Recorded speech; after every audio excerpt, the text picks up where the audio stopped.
I'd been following the Strangers project on Instagram for some time, and basically the Strangers project asked people, what's it like being you? So I'd been following that for a while, and then on a recent work trip, we actually came across a physical installation of the stories that people had written in response to that question, what's it like being you?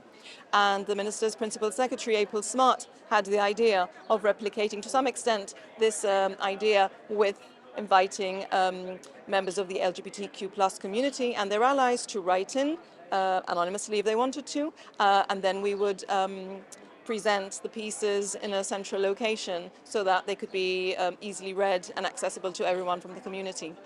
And judging by the very personal, very moving stories on display, had quite a good response. Yes, we're very happy with the response. We've had approximately 30 entries overall, and I think that there's something quite simple about the project in that it's just a simple A4 piece of paper.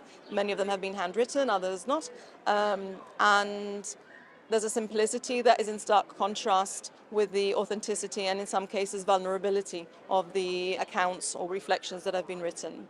When it comes to Pride Month, sometimes on occasions people can be quite vitriolic or can say certain comments that can be quite hurtful. And I think that this project has been a positive one because there have been very few, if any, negative comments. People have told us how great it's been to be able to come to town and see the written pieces.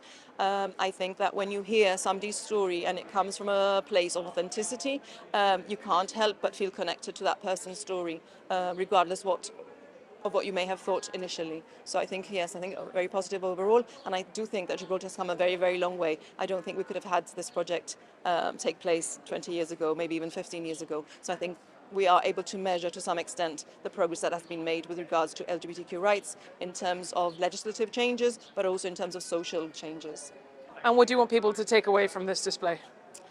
I suppose to improve the level of understanding about LGBTQ plus rights, to validate the experiences of LGBTQ plus individuals, to validate the experience of their allies, and to improve communication around LGBTQ issues in Gibraltar, and to reduce the number of negative comments that may appear on social media particularly.